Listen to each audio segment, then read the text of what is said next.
2021, what a wild year it was in professional wrestling. After the majority of 2020 was spent behind screens and in makeshift arenas without live crowds, 2021 became the year of the return for more than one reason. It brought the audience home.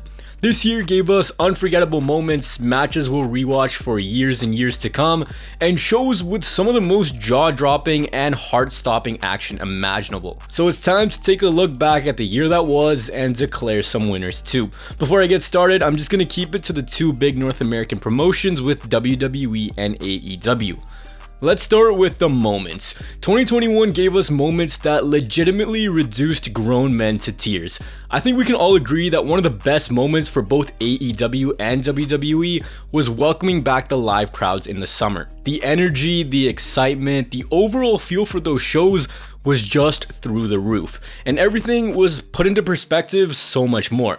Obviously, the pandemic wasn't anything that we could have planned for, but these next moments were definitely ones that were slated to happen. We gotta start at Money in the Bank 2021 as a whole. Everything from Money in the Bank was electric. Big E winning the briefcase, Seth Rollins and Edge setting up their upcoming feud, Charlotte and Rhea had a great match, and to top things off, John Cena made his long-awaited return to the WWE. That night was just electric, and the crowd went ballistic when Cena's music hit. I personally had chills. It was a hero's welcome for one of the greatest of all time.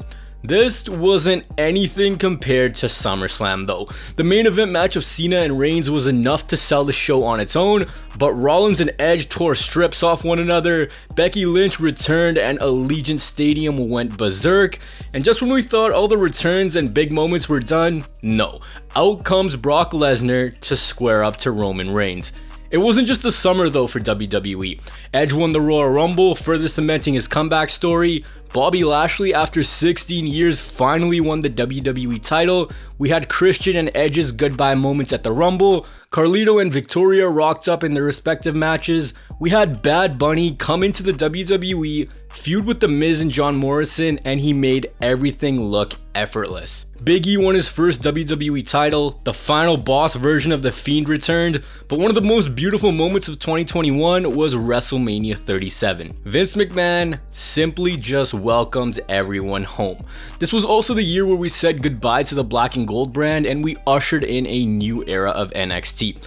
But before we said goodbye, we had the Undisputed Era split up and break our hearts. We had the resurgence of NXT veterans like Johnny Gargano and Tommaso Ciampa, and it was a fitting way to put a bow on a brand that will be remembered as one of WWE's greatest. Somehow, someway, Miz was WWE Champion in 2021, Reigns debuted his dope Final Boss song, and Bianca Belair had her moments at the Rumble and WrestleMania 37. That's some wild, fun, and flat-out emotional moments on WWE's end, but AEW, man, they probably had the moment of the year. The company managed to bring back CM Punk. Like, it still doesn't feel real. The fact that he was gone for 7 long years, we read every article, we saw every video imaginable. The fact that he was actually back in front of our eyes was just beautiful. The moment when Cult of Personality hit was so genuine, and for many people, their favorite wrestler was back. Even more fitting that it was in his hometown. It's a moment where years from now, people will ask you, where were you when CM Punk returned? Aside from that, AEW had more wild and feel-good moments. How about Adam Page? The dude lost his friends, he lost his self-belief, but no, he overcame everything, believed in himself, and at Full Gear, he became the AEW World Champion. The visual of him on the shoulders of the Dark Order is simply insane. Speaking of insane, AEW's finesse game was just that. Insane. They managed to sign 2 of the best pro wrestlers on the planet, and they both made their AEW debut at All Out. The night was coming to an end, and out came Adam Cole to All About the Boom. We were like, alright, cool, that's probably it. Adam Cole is in AEW, the roster is stacked even more now, But no, Tony Khan only goes out and he gets Bryan Danielson. The American Dragon was now all elite. Added to that night was that we had just seen CM Punk's first match in 7 years, not to mention that a few months before, Malachi Black made his debut in AEW. With that, Kenta opened the forbidden door and we got a working relationship between AEW and New Japan. Darby Allin literally coffin dropped a coffin. Christian signed with AEW, MJF left the Inner Circle to form the Pinnacle, Sting made his in-ring return after 6 years. AEW was that wild that they had Shaq and Lil Uzi rock up. They were firing on all cylinders. But as fun and genuine as moments are in pro wrestling, many of us are here for the second word in pro wrestling. The in-ring side of it. And 2021 gave us some certified classics, starting off with Bryan Danielson and Kenny Omega. That match at Arthur Ashe was a wrestling fan's dream. Great technical wrestling, there were chops, Omega was working Danielson's neck, V-triggers, and avalanche dragon suplex. These guys went balls to the wall for half an hour, and at the end of that 30 minutes of pure wrestling mayhem, we had a draw. This though wasn't the only time where Danielson took a beating. This man went toe to toe with Minoru Suzuki. Like, the dude has a fetish for having his chest slapped red. These two competed in a flat out war. No BS, just two dudes trying to beat the living shit out of each other. There were so many more top tier matches in AEW. You had the Young Bucks versus the Lucha Bros at All Out, Omega versus Rey Fenix was a blast, Young Bucks versus Pac and Rey Fenix, Darby versus MJF at Full Gear was brilliantly executed, and even though the finish of the match was a meme, blood and guts between the Inner Circle and the Pinnacle was crazy. MJF just looked like a god at the top of the cage. We had Eddie Kingston and CM Punk settle their beef in the ring. They were throwing out the middle finger at every possible opportunity. But one of the best matches of the year was Britt Baker and Thunder Rosa. These two killed each other and it was flat out violence. It was brutality that we hadn't seen to that degree in women's wrestling. It did a lot to elevate both Britt and Rosa, and the visual of Britt bloodied was brilliant. We can't forget WWE either. They gave us some pretty wild car crashes too. And if you want a car crash, look no further than Edge versus Reigns versus Bryan at WrestleMania 37. What many claim to be the match of the year. These three went to war and there was carnage everywhere you looked. Tables being broken, near falls, creative spots, and to top it all off, Reigns pinned not one, but two dudes' shoulders to the mat. We gotta give Reigns some props here too. The guy was just spitting out bangers wherever he went. Cena, Edge, Bryan, Owens, Cesaro, Lesnar, anyone he got in the ring with, the matches were phenomenal. Much like that triple threat match, one night before, Bianca Belair and Sasha Banks stole the show. Bianca had her crowning moments and these two showed the whole world what women's wrestling can truly do if given the opportunity. Two other guys who went balls to the wall in WWE were Edge and Seth Rollins, who not only delivered when the bell rang, but used their creative genius to put on a personal feud that we'll never forget. 7 years in the making and they did not disappoint. The SummerSlam match, the MSG match, and of course the Hell in a Cell match at Crown Jewel are all contenders for match of the year. Like I mentioned earlier, this was the year where we bid farewell to our beloved NXT, but not before they gave us some match of the year contenders to sink our teeth into. Ilya Dragunov and Walter beat the living pulp out of each other in August. Kyle O'Reilly and Adam Cole delivered a god tier match at TakeOver Stand and Deliver. GYV, MSK, and Legado had one of the wildest tag team matches ever. And Tommaso Ciampa and Walter were hell-bent on just obliterating each other. Not to mention Priest, Sheamus, and McIntyre on Raw, Bryan versus Reigns on an episode of SmackDown, Sheamus and Drew were killing each other, Rollins and Cesaro stole the show, Becky Lynch and Charlotte, so many straight up classics. The matches this year were wild. You know what else was wild? Was how many times both AEW and WWE broke the fourth wall. These two companies just love taking shots at each other and giving the audience something to talk about.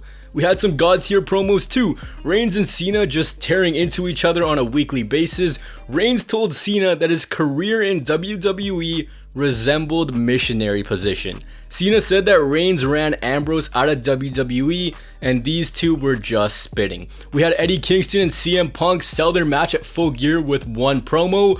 But that wasn't the only promo CM Punk excelled in. No. This man got into a verbal jousting contest with MJF.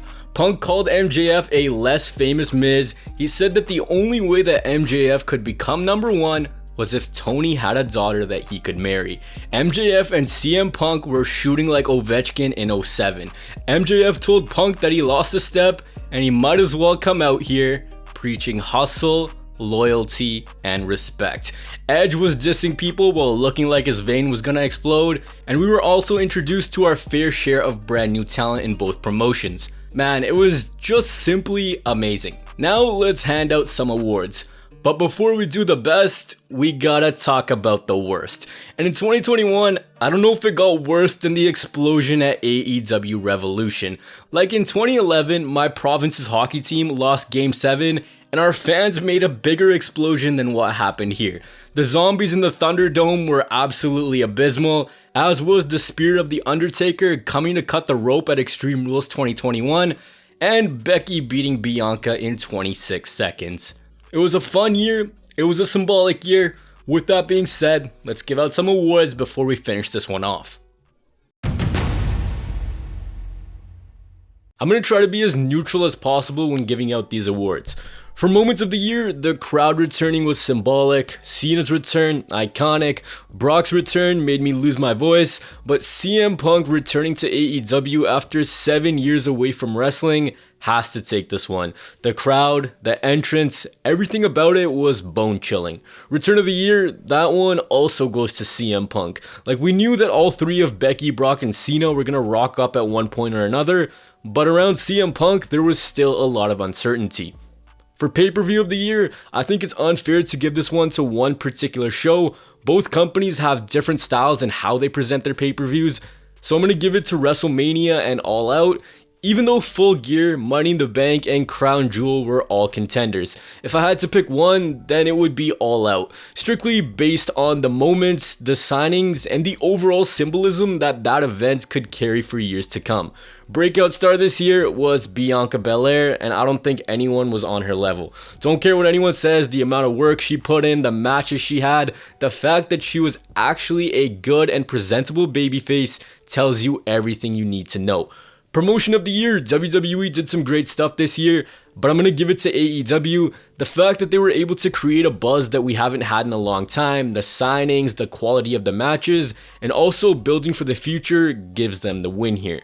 Superstar of the year, my definition of superstar is someone who has an aura that no one can match. I don't base the word superstar off of in-ring ability, so the winner of that one is Roman Reigns. He had the best stories, some of the best promos and mannerisms in all of wrestling.